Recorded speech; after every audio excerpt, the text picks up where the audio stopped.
Okay, so maybe you can hear the sound of the water. I'm gonna open the door up because I'm starting to get a little bit hot. It's kind of steamy out. Can you hear the geese? Yeah. Today I'm gonna try to get the rest of my things out of the place. I'm gonna probably end up leaving a futon. I don't really want to sell it. I mean, sell it to somebody, have them come in to basically be coated with the stuff. The maintenance man brought his son in. I remember when he came in, I was like, because he was about this age of one of my grandchildren, so I gave him a lot of crap. And he wasn't from around here, so he was here for the summer, hanging with his dad, and he was his little assistant, just like my son, or my grandson is with my son's business. And he brought him in there. I think it's important that he knows this, not to bring his kid in to that particular unit ever again. They're gonna go hire somebody to come in and clean it. They're not gonna know anything about it. They're gonna go home and feel weird, and they're gonna think they ate something, or they're coming down with something. And these people know this. It's not like they don't have, clues. The unit didn't have gas on for an entire year. I actually got a bill for this dude, and the police were saying that they were going to check on the previous tenant. Well, I know what the name of the previous tenant is. They think that maybe they are watching him, So I really don't know. But when she said, all we're gonna do is clean it up and we're just gonna rent it back out again, I was like, you can't do that.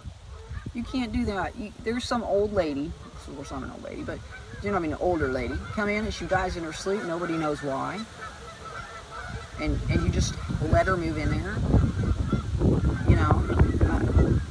I don't know. I just think it's wrong. And I guess apparently there are no laws in effect for something like this. When I did my research, one of the things that I saw, one of the states was someone bought a home. And when they bought the home, they realized that it was a meth house. And their strict laws, they're governing that particular state, basically made it where they could not live in it, not like rent it out or anything, but live in it unless they had a special cleaning crew come in, biosuits and such, and clean the entire house. And it's probably pretty expensive. So these people couldn't afford it. So the house sat for 8 years. They red taped it off, wouldn't let them move in, wouldn't let anybody around it. Like a Chernobyl thing. Chernobyl? I don't know. Anyway, and in 8 years when they went in, I guess somebody probably bought it out.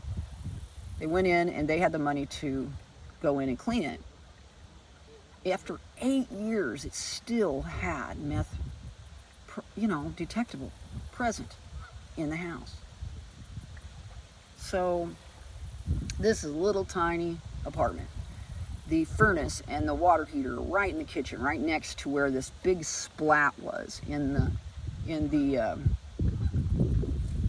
cupboard.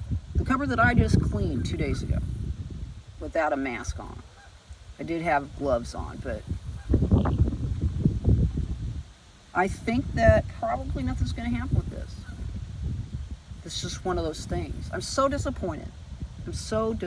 I've been kind of disappointed with people, I get disappointed with myself, and I'm certain that people get disappointed with me, but literally this is like something that, and I live in Kansas, so it's not like New York City or my hair or anything like that. We're not living on Skid Row. And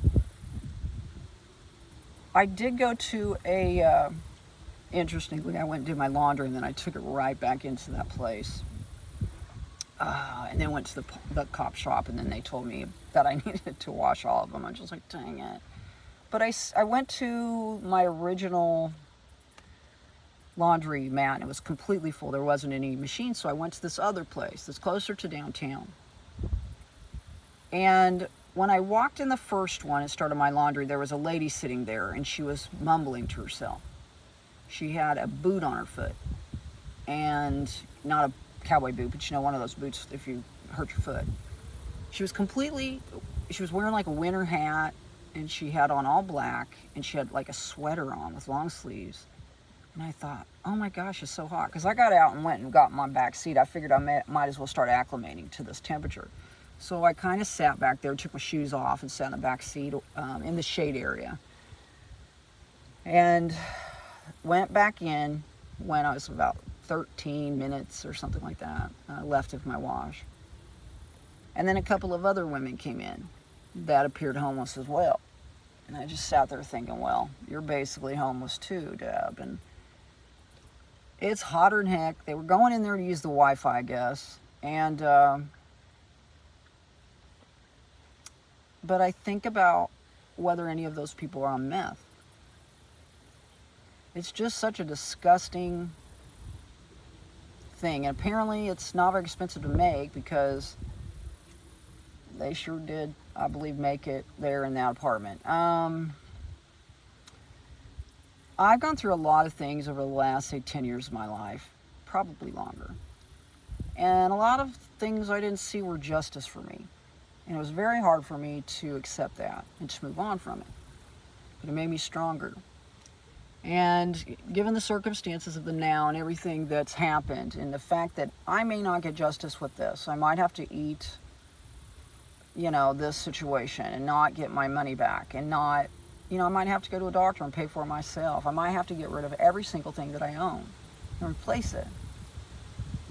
But I can replace it with something that's better, that's going to last longer. Even though literally I have things that are, I mean, literally I had a pair of Brooks that I kept in the box for 2.5 years before I ever bought it, you know, wore them. In fact, I'm wearing them now. And I don't even think they make them anymore. It seemed like it was a special breast cancer shoe. It's called Ghost. And every time I wear them, people comment on how cute those are, you know.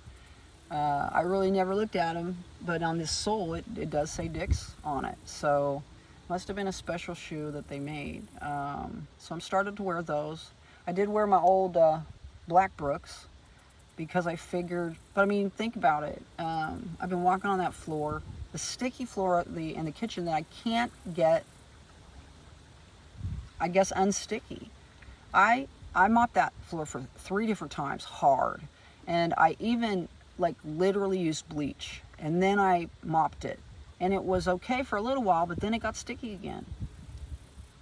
All the baseboards look like wax over them. The walls you can see. I thought it was food on the walls.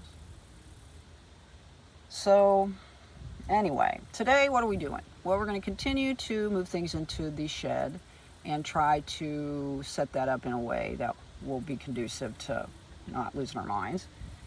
And then we're going to start to organize the vehicle. We need to go wash it.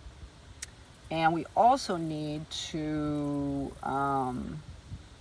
make up some bleach solution and wipe this down. And then everything that we put in here, like I got a purse that I love, but I'm gonna have to get rid of it. It pisses me off. I got a Ross. You know how at Ross, they don't always have the same stuff. And I probably paid, I don't know, $30. It's kind of, you know, it's not a Dooney and Burke or Brahmin. I know, who even knows what those are? They're Dylan's brands, okay? Or Dillard's brands, and I used to sell purses, thank you very much. So, believe it or not, and shoes, and jewelry, but anyway, I got to get to going. I bought this soft cooler, and it kind of got wet in here last night, and I was worried. That's one of the things I was always worried. Oh my gosh, I can't get it wet because it's going to be moldy in here. Please, Lord, not mold and this stuff, this smell in my car. So this is my neurotic, maniacal video today, or two. And I got to get going because I got to go give me a shower today and get organized. I'm a girl of 100 lists. So we're going to be making some lists today too and checking them off as we do them. That's how I do it. So maybe you do that as well. It is Tuesday, everyone. This is Deborah the Bee. Get out there and spread those little pieces of peace. It's really important despite terrible things or challenging things, however you want to look at it in your life. If you enjoyed the video, give it a thumbs up. If you want to subscribe and see future videos, please do so. I really am glad that you came by. We'll see you all on down the road. Bye-bye.